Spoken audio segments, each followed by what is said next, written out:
계속되는 믿음의 인물 시리즈 13번째 말씀, 기드온, 작은 자를 통해 이루신 큰 계획이라는 제목으로 말씀의 은혜를 함께 나누고자 합니다.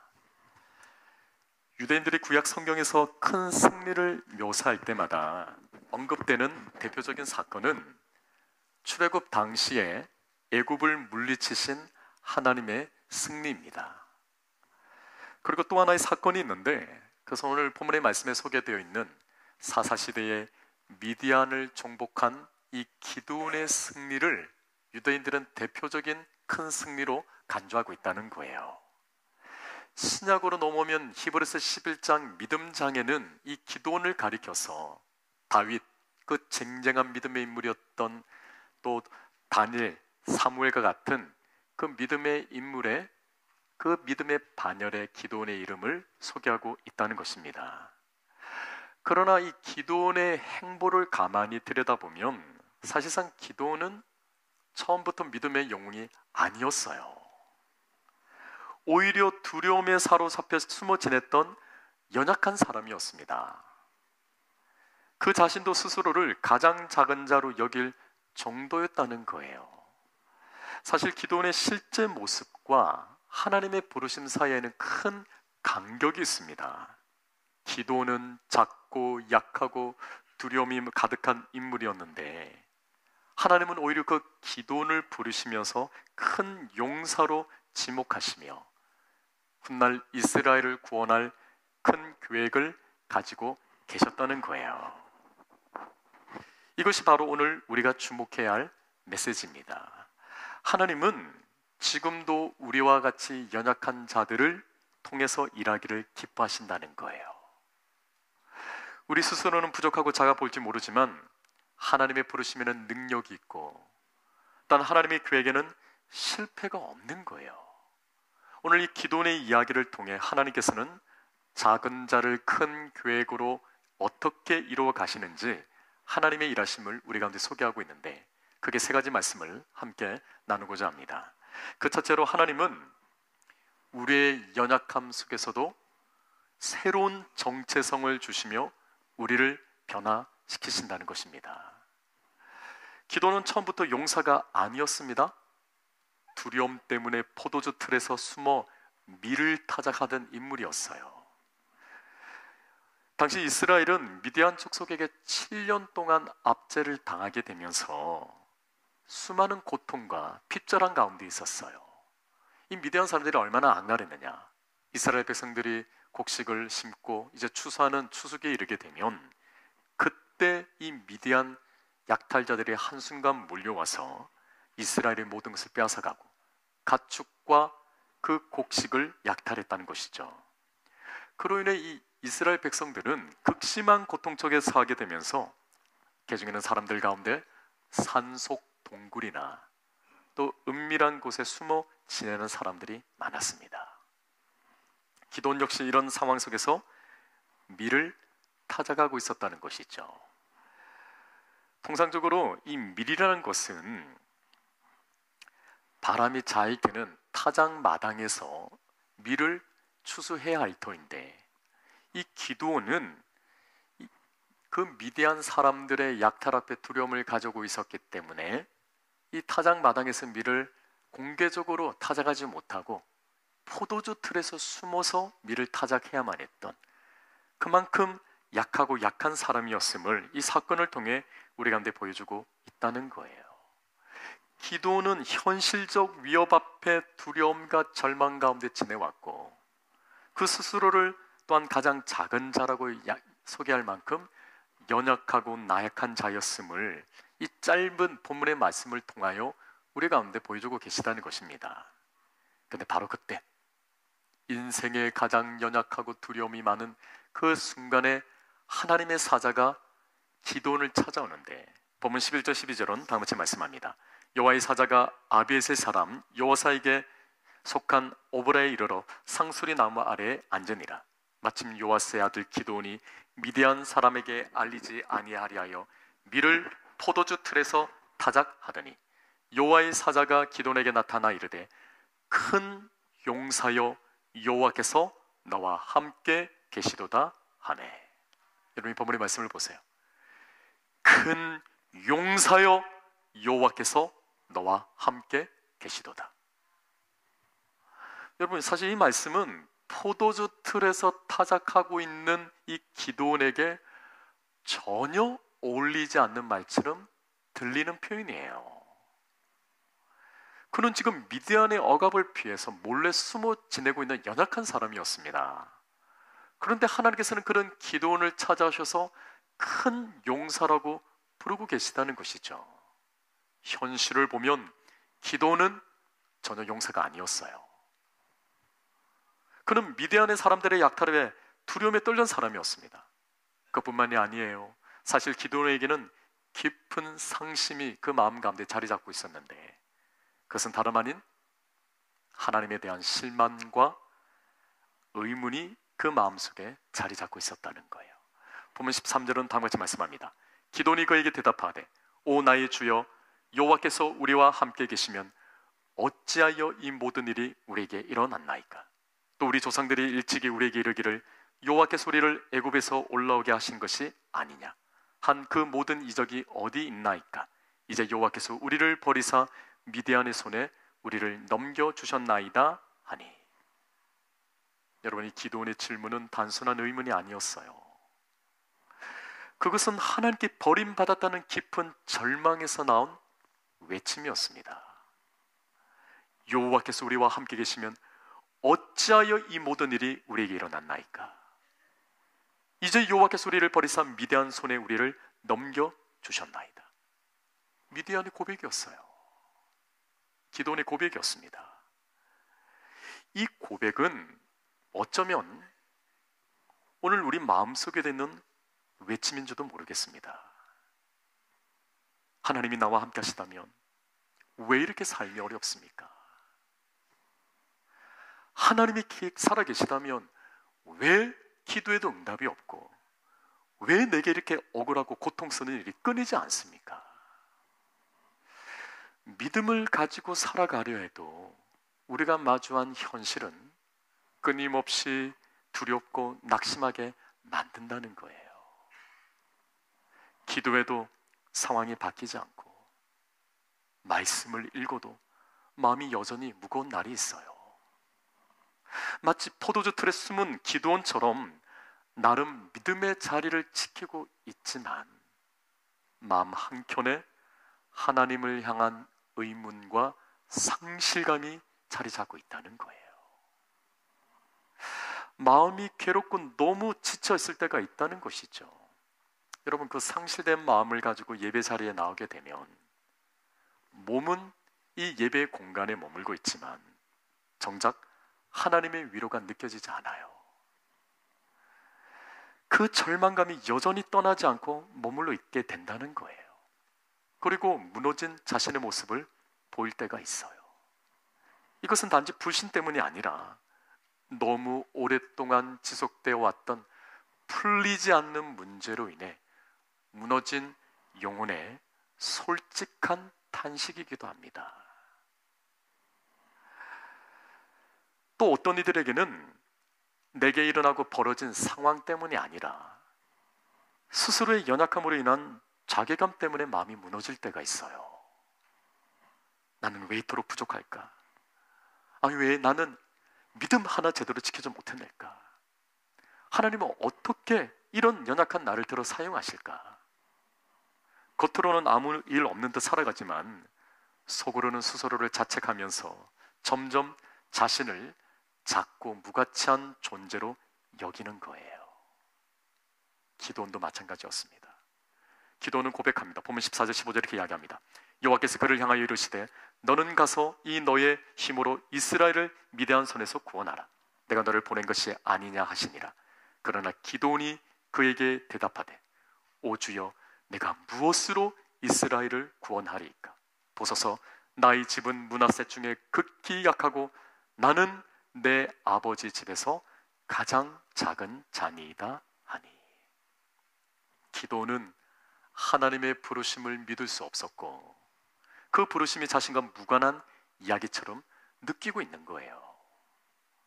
왜냐하면 누구보다 자기 자신을 잘 알고 있기 때문입니다. 지파로 따진다면 이스라엘 12지파 가운데 가장 약했던 베냐민 지파, 므낫세 지파, 또 그 중에서도 가장 미약한 가문이었어요. 그리고 그 가문 가운데서도 자신은 막내였고 스스로를 가장 보잘것없는 자라고 여기고 있었다는 것이죠. 그런 기드온에게 하나님은 찾아오셔서 말씀하시는데, 큰 용사여, 내가 너와 함께하겠다. 여러분, 이 말씀은 기드온의 현실과 완전히 반대되는 선언이었어요. 그러나 그 말씀 속에 하나님의 시선과 하나님의 계획이 담겨져 있었다는 거예요. 기드온이 스스로를 어떻게 보든 하나님은 이미 그를 용사로, 큰 용사로 부르셨다는 것이죠. 왜냐하면 하나님은 기드온의 그 현재 모습이 아니라 하나님 앞에서 완성될 그 기드온의 모습을 미리 보시고 말씀하셨기 때문입니다. 사랑하는 여러분, 오늘 우리의 삶에도 하나님은 동일한 음성으로 들려주고 계십니다. 삶이 지쳐있고 무너져 있는 우리에게 삶의 고통과 절망감, 괴로움, 그리고 상심 때문에 하나님을 향해 의문을 품고 있는 저와 여러분들에게, 아니 연약한 내 모습 때문에 스스로에게 실망한 우리에게 하나님은 여전히 찾아오세요. 그리고 말씀하십니다. 큰 용사여, 여호와께서 너와 함께 계시도다. 하나님은 우리의 현실이 아니라 하나님의 계획 안에서 완성될 우리의 모습을 보고 말씀하십니다. 믿음은 내가 가진 조건이나 상태로부터 시작하는 것이 아니라 하나님이 주시는 새로운 정체성에서 시작이 돼요. 하나님은 말씀으로 우리의 정체성을 바꾸시고 당신이 하실 일을 우리 가운데 선포하십니다. 우리가 아직 작고 연약할 때 하나님은 우리가 되어야 할 그 모습을 보신다는 거예요.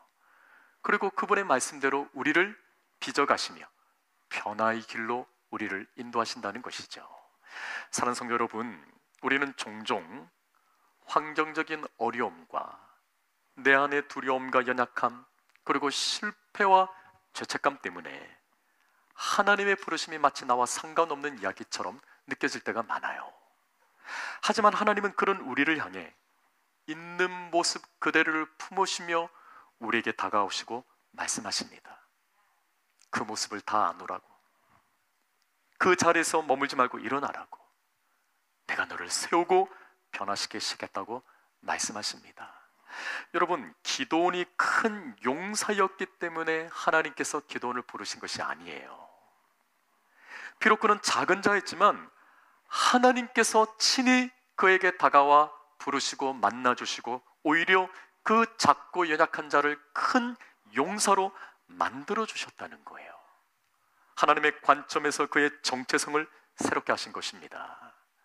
마찬가지로 하나님은 우리의 자격보다 더 큰 은혜로 우리를 부르시고 우리의 능력보다 더 큰 하나님의 능력으로 우리 안에 감춰주신 하나님의 가능성을 이끌어내고 계시는 거예요.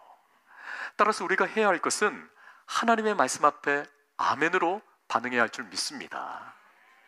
비록 여전히 두렵고 부족하더라도 하나님이 함께 하신다, 이 말씀을 믿고 한 걸음씩 내딛는 것이 바로 믿음입니다.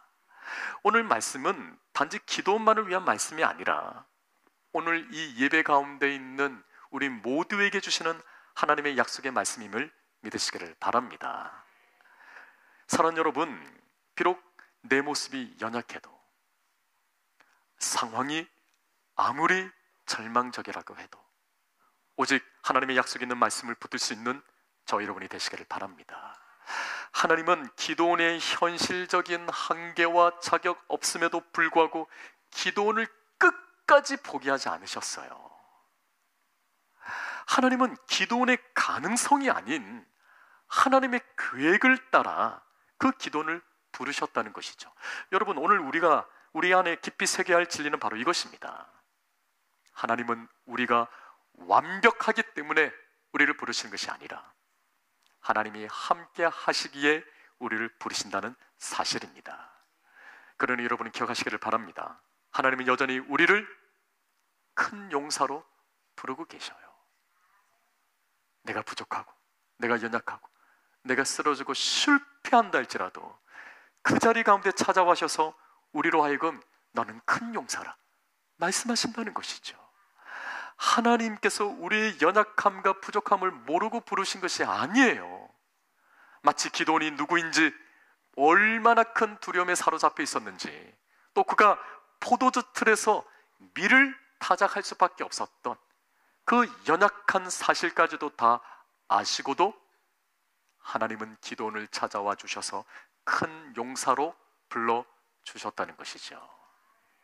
하나님은 우리가 완전해서 부르시는 분이 아니라 부르심을 통해 우리를 새롭게 하시는 분이심을 믿으시기를 바랍니다.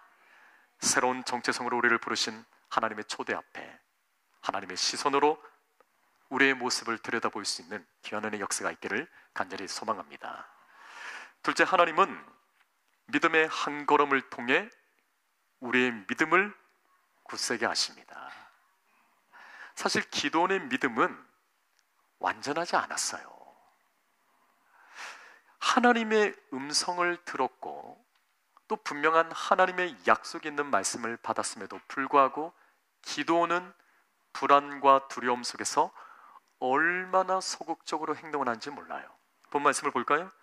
사사기 6장 25절 27절 다음째 말씀합니다. 그날 밤에 여호와께서 기도원에게 이르시되 내 아버지에게 있는 수소 곧 7년 된 둘째 수소를 끌어오고 내 아버지에게 있는 바알의 제단을 헐며 그 곁에 아사랴 상을 찍고 또 이 산성 꼭대기에 내 하나님 여호와를 위하여 규례대로 한 제단을 쌓고 그 둘째 수소를 잡아 내가 찍은 아세라 나무로 번제를 드릴지니라 하시니라. 이에 기도원이 종 10사람을 데리고 여호와께서 그에게 말씀하신 대로 행하되 그의 아버지의 가문과 그 성읍들을 두려워함으로 이 일을 감히 낮에 행하지 못하고 밤에 행하니라. 기도는 하나님의 말씀에 순종했지만 그 믿음은 아주 작고 연약했어요. 그는 여전히 사람들의 눈을 두려워해서 낮에는 감히 행동할 수 없어 밤에 사람들 몰래 바알의 제단을 헐었다는 거예요. 완전한 담대함도 확신에 찬 순종도 아니었다는 거예요. 그러나 중요한 것은 기도는 그럼에도 불구하고 한 걸음을 디뎠다는 거예요. 사랑하는 여러분, 하나님은 완전한 믿음을 가진 사람만을 쓰시는 분이 아니십니다. 오히려 하나님은 떨리는 마음이라도, 아니 그 마음속에 짐진 연약함을 가지고 있다 할지라도 믿음의 첫걸음을 내딛는 자를 사용하신다는 거예요. 기도는 하나님의 명령 앞에 염려 속에 두려워했지만 하나님의 말씀 앞에 머물며 작게나마 반응을 했습니다. 그리고 바로 그 한 걸음이 하나님과 함께 걷는 위대한 믿음의 길의 시작이 되었다는 거예요. 사랑하는 여러분, 우리의 믿음도 마찬가지입니다. 여러분, 내게 믿음이 있다고 해서 두려움이 없는 것이 아니에요. 오히려 두려움 속에서도 하나님 말씀을 붙들고 내딛는 작은 순종, 그것이 바로 진짜 믿음이라는 거예요. 우리는 종종 믿음이 크지 않아서 혹은 아직 준비가 안 되어서 그렇게 망설입니다. 그러나 하나님은 지금 우리가 할 수 있는 작은 순종으로부터 시작하도록 말씀하고 계시는 거예요. 기도원이 바알의 제단을 무너뜨린 그날 밤 하나님은 그의 마음속에 순종의 씨앗을 심으셨고 그 작은 순종을 통해 기도원의 믿음을 더 강하게 다듬어 가셨다는 거예요. 그럼에도 불구하고 기도원의 근본적인 두려움은요, 본문을 들여다보면 여전히 떨쳐지지 않아요. 그때 기도원이 행한 바는 하나님께 표징을 구하는 일이었는데 사사기 6장 36절 37절은 같이 말씀합니다. 기도원이 하나님께 여쭈되 주께서 이미 말씀하신 같이 내 손으로 이스라엘을 구원하시려거든 보소서 내가 양털 한 뭉치를 타작 마당에 두리니 만일 이슬이 양털에만 있고 주변 땅은 마르면 주께서 이미 말씀하신 같이 내 손으로 이스라엘을 구원하실 줄을 내가 알겠나이다 하였더니, 기도는 하나님의 약속을 말씀을 들었지만 여전히 마음이 확고하지 않았어요. 그래서 그는 하나님께 다시 확인을 구합니다. 양털에만 그 이슬이 내리고 그 주변 나머지 땅에는 메마르도록 그렇게 해달라고 구해요. 그런데 그 일이 실제로 이루어진 거예요. 그럼에도 불구하고 기도는 한 번 더 하나님께 확인을 요청합니다. 그래도 그 마음속에 있는 두려움이 떨쳐지지 않는 거예요. 그래서 이번에는 반대로 양털은 마르고 나머지 주변 땅은 다 적게 해달라, 그렇게 하나님께 구합니다. 근데 자비로우리 하나님께서는요, 그 요청도 들어주셔요. 우리 하나님은 기도원의 그런 연약한 믿음을 책망하지 않으셨다는 거예요. 오히려 기도원이 다시 일어설 수 있도록 배려하시고 기다려 주십니다. 사랑하는 여러분, 이것이 바로 하나님의 마음이에요. 연약한 믿음 속에서도 하나님을 붙들려고 애쓰는 마음을 우리 하나님은 기뻐하신다는 거예요. 하나님은 우리의 두려움을 아십니다. 아니, 우리 안에 흔들리는 그 불안과 염려와 근심을 아셔요. 그렇기에 작은 순종 하나에도 오히려 우리 하나님이 힘을 더해 주시고, 불완전한 믿음이라 할지라도 하나님의 손에 붙들려 강한 믿음의 군사로 우리를 인도해 주신다는 거예요. 기도원처럼 하나님 앞에 나와 정직하게 여쭙고, 때로는 두렵고 떨리더라도 믿음의 한 걸음을 내딛게 될 때, 그 걸음을 통해서 하나님을 향한 신뢰의 걸음으로 우리 하나님은 인정해 주신다는 것이죠. 기도는 그렇게 믿음의 확인을 거치면서 결국은 하나님 앞에 움직였고, 하나님은 그런 기도원을 믿음의 사람으로 세워 가셨다는 것입니다. 사랑하는 성도 여러분, 우리의 작은 믿음, 연약한 믿음이라 할지라도 그 마음을 가지고 하나님 앞에 나아가는 것이 중요해요. 주저하는 것이 아니라, 외면하는 것이 아니라 힘겹더라도 하나님께 나아가는 자에게 우리 하나님께서는 그 작은 믿음을 굳세게 세워주시는 거예요. 사사기 7장으로 넘어가면 기도원은 하나님의 명령에 따라 이스라엘 군대를 모집하는데 32,000명의 군대를 소집합니다. 그때 하나님께서는 뜬금없는 명령을 하시는데 기도원에게 이렇게 말씀하시는 거예요. 그 숫자가 너무 많다는 거예요. 여러분, 그 상황이 어떤 상황이었느냐? 이미 눈앞에는 적군들이 메뚜기 떼 같은 많은 미디안 군사들이 그 시야 앞에 포진해 있었고, 성경의 표현대로면 해변의 모래같처럼 많은 약대가 그 계곡을 가득 메운 상황이었어요. 그러니까 어마어마한 군사력과 무기를 가지고 지금 이스라엘을 위협하고 있는 그 상황, 그 미디안 군대 앞에서 소집한 이스라엘의 32,000이라는 군사의 수는요, 턱없이 부족한 상황이었어요. 2배, 3배로 느려도 부족할 판이었어요. 그러나 하나님 명령하십니다. 어떤 명령을 하시느냐? 기도원이 모은 군대의 99%를 다 돌려보내라는 거예요. 여러분, 군대의 숫자가 32,000에서 300명으로 줄어버렸습니다. 1%도 되지 않았어요, 소집한 인원에. 아무리 용기 있는 자도, 믿음 있는 자도 이 상황은 누구도 납득하기 어려운 명령이었어요. 그러나 기도는 그 양털의 표징을 통해 하나님의 응답을 받고 순종하기로 했기 때문에 이 명령 앞에 감히 대꾸는 하지 못하고요, 그냥 마음속으로 끙끙 앓는 거예요. 이 터무니없는 명령 앞에. 그때 하나님께서는 기도원을 그 적진의 진영으로 보내셔서 적군의 말을 듣게 하시는데, 사사기 7장 13절에 14절 이렇게 말씀합니다. 기도원이 그곳에 이른 적 어떤 사람이 그의 친구에게 꿈을 말하여 이르기를, 보라, 내가 한 꿈을 꾸었는데 꿈에 보리떡 한 덩어리가 미디안 진영으로 굴러 들어와 한 장막에 이르러 그것을 쳐서 무너뜨려 위쪽으로 덮으니 그 장막이 쓰러지더라. 그의 친구가 대답하여 이르되 이는 다른 것이 아니라 이스라엘 사람 요아스의 아들 기드온의 칼이라. 하나님이 미디안과 그의 그 모든 진영을 그의 손에 넘겨주셨느니라 하더라. 두려움 속에 있는 기드온에게 하나님은 적군의 꿈과 해몽을 통해 기드온을 다시 한 번 더 격려하시고 용기를 주십니다. 그리고 약속을 주셔요. 그때 기드온이 마침내 믿음으로 일어서게 되는데 더 이상 두려움에 묶이지 않고 하나님이 주시는 확신을 붙들고 결단하게 됩니다. 사사기 7장 15절 이 말씀 함께 읽습니다. 시작. 기드온이 그 꿈과 해몽하는 말을 듣고 경배하며 이스라엘 진영으로 돌아와 이르되 일어나라, 여호와께서 미디안 군대를 너희 손에 넘겨주셨느니라 하고.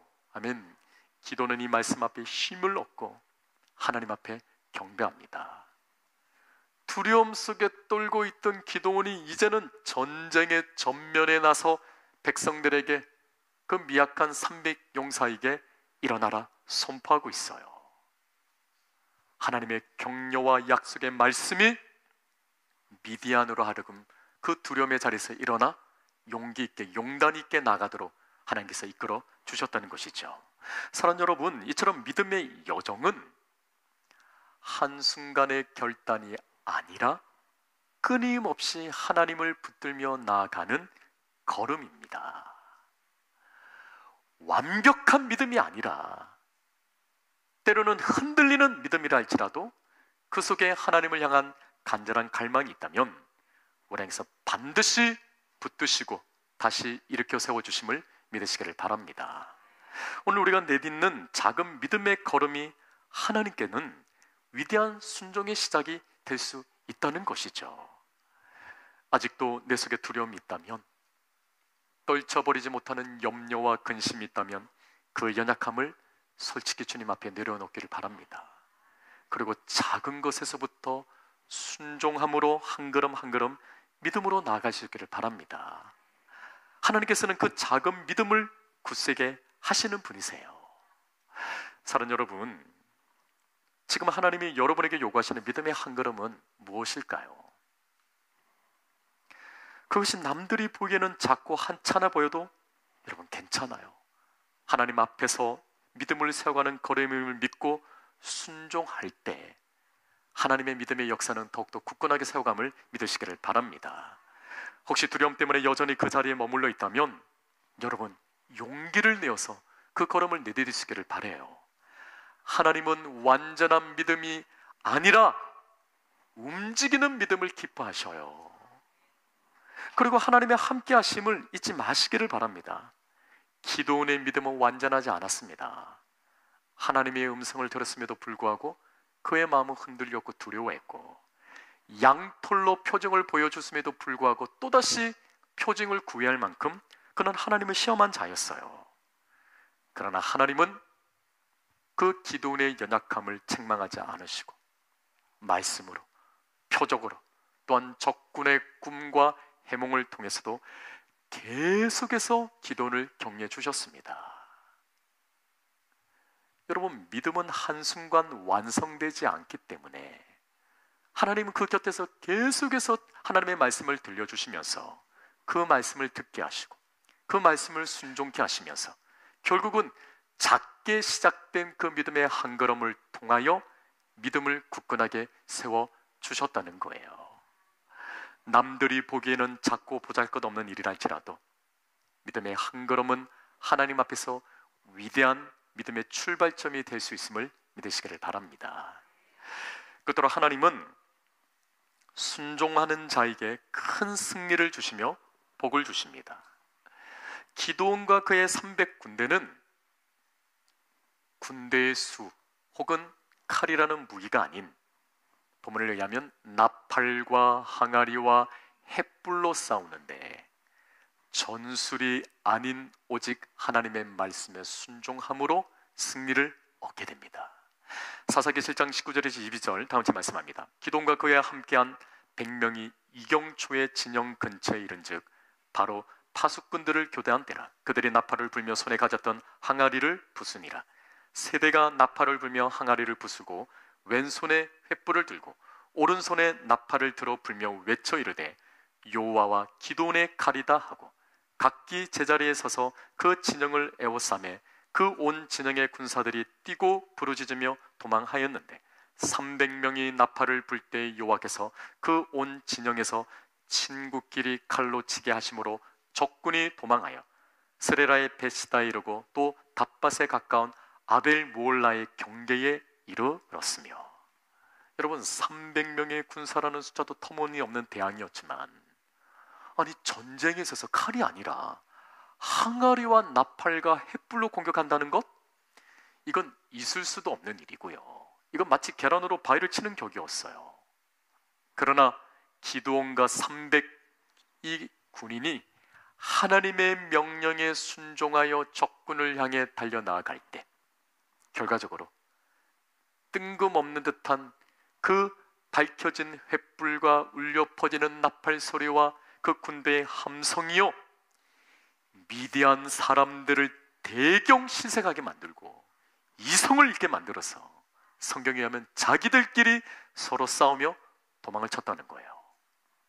그때 기드온은 군대의 증원을 지파에게 요청하여서 적들을 추격하는데요, 이후 본문에 의하면 한날에 12만 명의 그 대군을 다 물리쳐버립니다. 도저히 이길 수 없는 전쟁에서 단 한 가지, 하나님 말씀에 순종함으로 승리를 얻게 된 거예요. 사랑하는 여러분, 이처럼 믿음은 계산이 아니라 하나님 말씀에 대한 전적인 신뢰와 순종임을 믿으시기를 바랍니다. 우리가 계산할 수 없는 일 속에서 하나님은 상상할 수 없는 방식으로 역사하신다는 거예요. 결국 미디안 군대는 스스로 무너졌고 이스라엘은 승리를 거두었다는 것이죠. 하나님은 순종을 통해 복을 부어주셨어요. 이 말씀은 오늘 살아가는 우리 모두에게 주시는 하나님의 원리요 약속입니다. 우리의 삶 속에도 크고 작은 미디안 군대들이 존재해요. 감당할 수 보이는 문제가 있습니다. 해결되지 않는 인간관계 때문에 힘들어할 수도 있어요.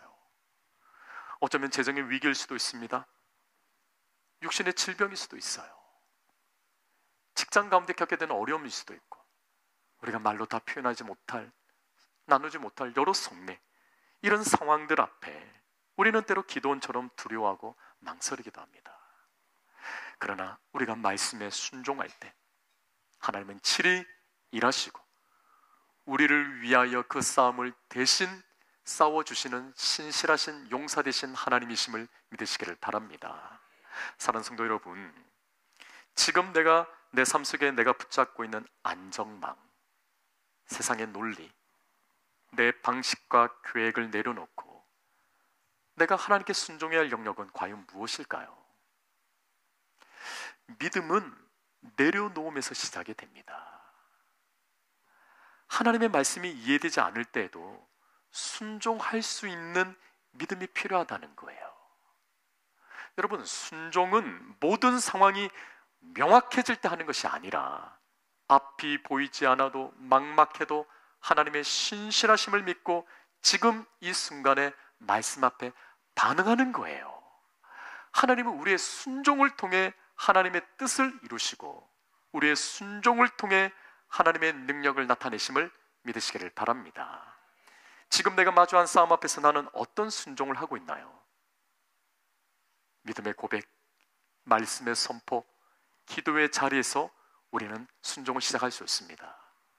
그 순종을 통해 하나님께서는 승리를 주시며 우리에게 복을 주시는 거예요. 사랑하는 성도 여러분, 믿음의 승리는 연약해도 하나님을 신뢰하며 말씀 앞에 무릎 꿇고 순종하는 자에게 허락해 주심을 기억하시기를 바랍니다. 오늘 우리의 싸움 앞에서 두려움에 머물지 않고 말씀을 믿고 따라 순종할 수 있는 저 여러분이 되시기를 바랍니다. 그리고 기억하시기를 바라요. 순종하는 자에게 하나님은 반드시 승리를 주시고 복을 허락해 주심을 믿으시기를 바랍니다. 지금 하나님께서 여러분에게 요구하시는 순종은 무엇일까요? 기도일까요? 용서입니까? 나눔입니까? 아니면 회복을 위한 결단일까요? 그것이 아무리 작아 보여도 그 작은 것으로부터 순종할 때 그 순종을 통하여 하나님께서는 우리의 삶 가운데 놀라운 일을 이루시며 우리에게 궁극적인 승리와 복을 허락해 주실 줄 믿습니다. 말씀을 맺겠습니다. 오늘 우리는 기도원의 이야기를 통해 하나님께서 작은 자에게 큰 계획을 이루어 주신다는 이 진리의 말씀을 우리 마음 가운데 새기게 되었습니다. 기도원은 처음부터 믿음의 용사가 아니었어요. 그는 연약했고 두려움에 사로잡혀 있었으며 또 스스로 가장 작은 자라고 여겼습니다. 그러나 하나님은 그런 기도원을 큰 용사로 부르시고 그 부르심을 통해 기도원의 정체성을 바꾸실 뿐만 아니라 그의 삶을 변화시키셨고 결국 하나님의 놀라운 승리의 도구로 삼으셨다는 거예요. 여러분, 하나님은 우리의 자격이 아니라 이처럼 하나님의 계획과 하나님의 시선을 우리를 부르심을 믿으시길 바랍니다. 그리고 그 부르심에 우리가 작은 믿음으로라도 순종함으로 한 걸음씩 나아갈 때 하나님은 우리의 믿음을 더욱 굳세게 하시고 마침내 하나님의 뜻을 이루는 자로 세워가심을 확실히 믿으시길 바랍니다. 사랑 여러분, 승리는 하나님의 몫이에요. 우리 인생에 주어질 궁극적인 승리와 복, 내 몫이 아닌 겁니다. 하나님의 몫입니다. 우리는 오직 믿음으로 시작하고 순종으로 나아갈 뿐이에요. 그 결과는 하나님이 책임져 주신다는 것이죠. 오늘 이 주신 약속 있는 말씀을 붙잡으시고 작은 자를 통해 큰 일을 이루시는 하나님 앞에 우리의 삶을 다시 한번 올려드려 기도원처럼 다시 일어나 하나님의 부르심에 응답하는 저와 여러분들이 되시기를 우리 주님의 이름으로 축원드립니다.